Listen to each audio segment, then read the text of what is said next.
Have you ever seen a coatimundi in person? Or do you even know what a coatimundi is? I didn't until recently, and now if you don't, you're about to find out for yourself. Tell me by raising your hand, what is the main difference between a snake and a lizard? Robert Tarter brings his wildlife show to Macon County Junior High on February 3rd. It's a job he absolutely loves. He realized at an early age he wanted to work outside and not be stuck in an office 8 hours a day. I started my life in Southern Illinois, in Clinton County. It's the highest dairy producing county in the state. My father is a research agronomist, so we were farming using science. We were doing agricultural research.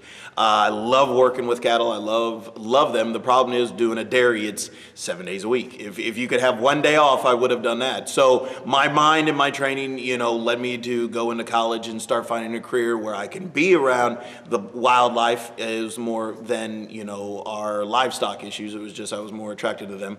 I graduated from college in 2001 with a degree in natural resource environmental science with a biological option, and it was a broader degree to give me the opportunity of multiple jobs. I could work for the forest, I could work for fish and wildlife, I could do resources, and it was broader than just getting a very narrow tip degree in your major. And with that, I graduated, I got my first career, and we started moving from there. I was in the public sector and found out that in the public sector your hands are kind of tied. So then we worked for the private sector, worked for Ducks Unlimited as a conservation group, found a job posting of traveling around with live animals, visiting children, and I applied for it and I got the position. And over 12 years ago, we bought the company and we've been running it. We do wildlife programs in over 12 states. We're doing over 250 schools during the school year, and about 200 libraries and summer camps during the months of June and July. A year-round, full-time business. So you stay busy? We stay busy. We stay busy. How much do you love it? I love it. I love it. There are days that the travel and the road and the wear get on you. Unlike everybody else that's sleeping in a car right now, I still have to, be awake and travel. The travel is a little difficult. I have 2 children at my house. I have a 5-year-old son and a 60-month-old daughter. That's made it a little bit harder now. The son is like, Daddy, I don't want you to go do programs, but that's also, he understands the business of this is what we do to make the world go round. As far as what people will be seeing here at Macon County Junior High, what will they be seeing today? What is your focus today? This year we do an annual-based animal-themed program. I rotate my animals about every year. A year on the road is about enough for most animals, and this year we were doing our rainforest themed program where we're going to talk about all the different types of consumers, where they're at in the environment. The exhibit list that I have with me today is the South African bullfrog. It is a carnivorous frog. It's the 2nd largest frog on the planet. Then we will move to an herbivorous lizard, the green iguana. This is one that has been donated to us. He has some issues with incorrect animal care, either by neglect or ignorance. He has a degenerative bone disease because they weren't feeding him a proper diet and proper housing. And then we will go to a red-tailed boa constrictor, and then I will transition to a bird. It is a yellow-naped green Amazon parrot. We talk about them and how a lot of people think the parrots are make ideal pets, and they do not. They're a very social, very intelligent animal, and my bird has issues because he wasn't reared in a correct manner, and he's the thing that literally bites me, more so than anything else. I have an adult bobcat that is fine. I can program, he's a good animal, and the parrot is the one that causes most damage and most issues with me. And then the last one that I have with us today is the white-nosed coatimundi. It is a Central and South American diurnal example of like a raccoon. Much more charismatic than a raccoon. It's got a big long snout, long tail that they hold kind of like a lemur. It gives that primate image, but not having to deal with the issues that I have to deal with a primate. Primate, there's a lot of paperwork you got to deal with. They are somewhat unhealthy animals with you deal with the percentage of hepatitis with them. So for safety, we got a very cute, charismatic animal that does well programming, and we don't have to worry about safety issues as much. The big concern about when we program our animals is safety and enjoyment for everyone during the program. And how much of a challenge is that? That is a challenge to where a lot of people constantly ask me, why don't you get a monkey? Why don't you get a tiger? Why don't you, they don't understand that the kangaroo and the bobcat are retired. These are adult animals. They do not like to do the travel that we do.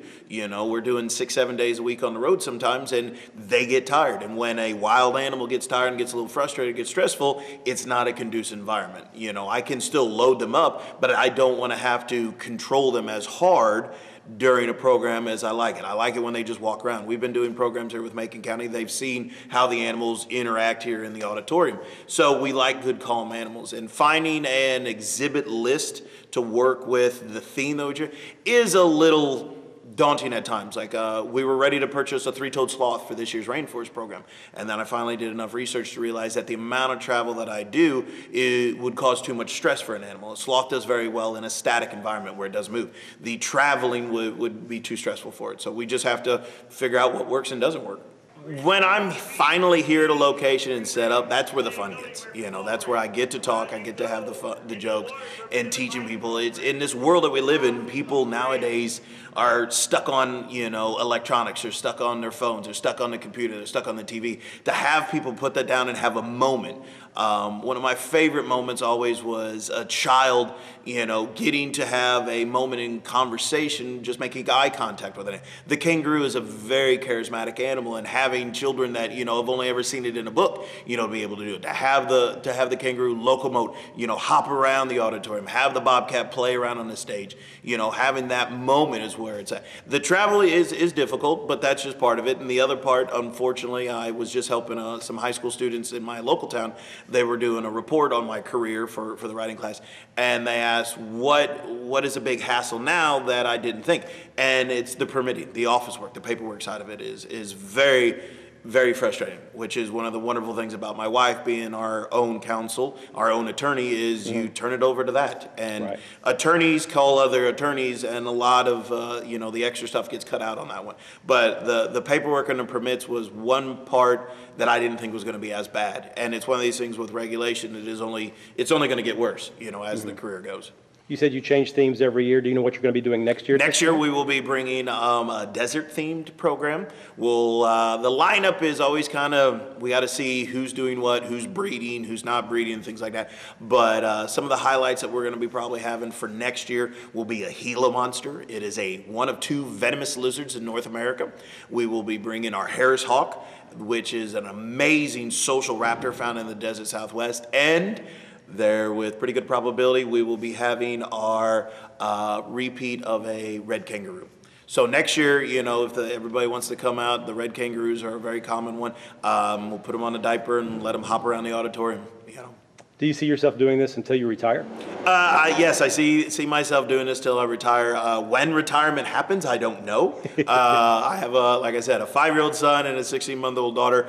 Eventually, we want the attorney to go back to work. You know, it's one of those things. But it's right now, we're very busy. We're trying to get our names out there to help us, you know, grow the company.